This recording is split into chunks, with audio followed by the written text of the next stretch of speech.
Well, American presidents have tried in the past and failed to bring peace to the Middle East.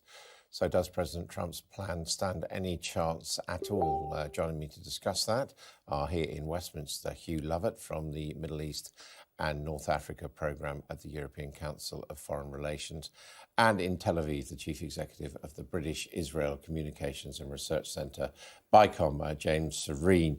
Mr. Serene, if I could start with you. Clearly, we just heard from Saeb Erekat, firm rejection of this plan. Doesn't that therefore mean it is dead on arrival? Well, I think the problem here is that the Palestinians made a catastrophic mistake in December 2017 to boycott the US and sever all diplomatic links. I mean, I understand why they did that. Trump said he was going to move the embassy to Jerusalem and then took steps that were very difficult for the Palestinians. But I think what happened this week is the natural product of them not being in the room. I think they had a lot of options to potentially try and make this deal more favourable in their direction. And I think, it is a very pro-Israel plan.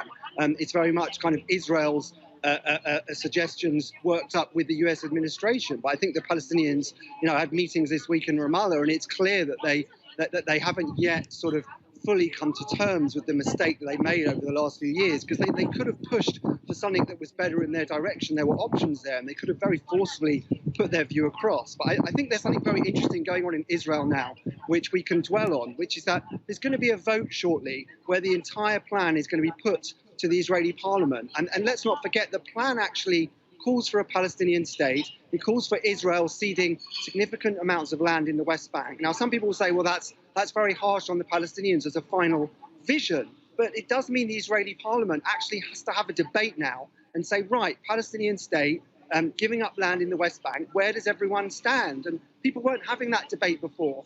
And I think, Trump has put that on the table. So with all the criticism of the plan, there are things going on. What do you think? So firstly, I think we should stop using the term state.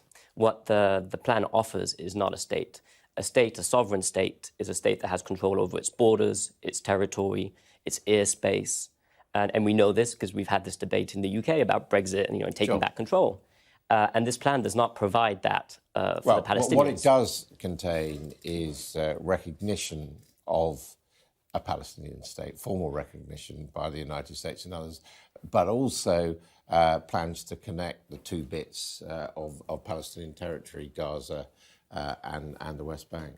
So I think we need to, again, be very mindful that there's only one kind of a two-state solution, and we know that because we have these final status parameters that have long framed sort of the zones of convergence for the two sides.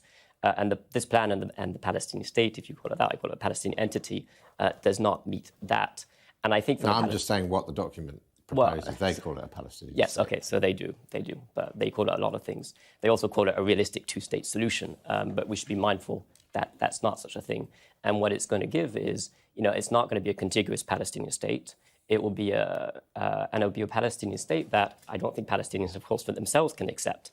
And so from their perspective, why be basically second-class citizens in what let's be frank, will be a one-state reality? Why not actually just pivot back and start asking for equal rights? Why would it be a one-state reality? Because it's the Israeli government and Israel will continue to have complete military control over the West Bank, and at the same time will be formalizing a dual legal system in which Israeli Jews will have one set of rights as citizens of Israel, and Palestinians will have a different set of rights as an occupied population.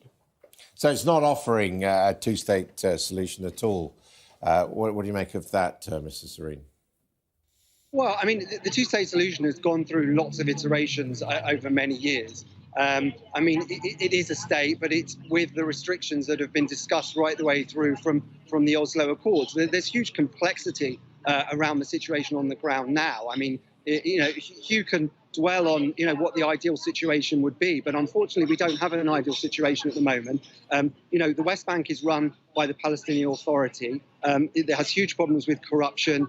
There is no democracy. You have a leader who's been in power for many, many years. People are crying out to have leadership with legitimacy and with accountability, and they don't have that. You have Hamas, which is a banned terrorist organisation under UK law, which runs the Gaza Strip, and those two entities are effectively in a civil war. So, yeah, it's not an ideal reality, but what the plan tries to do is sort of cut through some of that and set out some proposals. Now, yes, it's true there's a lot of criticism of those proposals, and some of them, defy some inner logic, but it is a starting point for negotiations. And I think what's important is that the Palestinians could come to the table now and say, right, there are things about this that we really don't like, but here are some things we do like, and they should sit down and maybe try and have a negotiation. I mean, Israel is about to go through an election, and that election is now going to debate some of the details of this plan.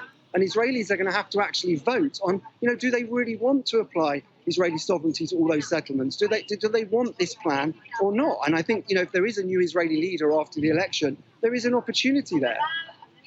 I mean, Mustafa, isn't there an element of reason in that we are where we are? The Palestinian state, or the two halves of it, are in the position that we are in. And this is at least the basis potentially for negotiation to go forward, and a fresh basis which admittedly accepts a large number of Israeli settlements and all the rest of it. So I hate to keep coming back to this point, but the question is, what are negotiations supposed to lead to? And I've made my point in terms of not just in terms of how I would see it. No, but if you take this as the high watermark, then you could start talking rather than just flatly rejecting it.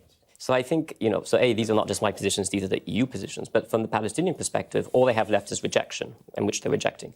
And the question is, if they say no to this, what happens? Like, what happens to Israel? And I think this is a plan that not only does not fulfill Palestinian self-determination in line with the UK's policy positions, UN policy positions, etc., but I fear that actually it also threatens Israel's future, the future of Israel as a democratic and majority Jewish state. What happens in 10 years if Palestinians have said no? Settlement construction continues, then what? Then that the Israeli government for engaging now, mightn't it? But from the Palestinian perspective, we have equal rights. 20 years, we're not going anywhere. From the Palestinian perspective, let's go for Israeli citizenship. So you think a one-state solution is now better. For the Palestinians, I think if we see annexation, they're not saying that either, are they? So the young generation is like those who will be in power in 10, 20 years.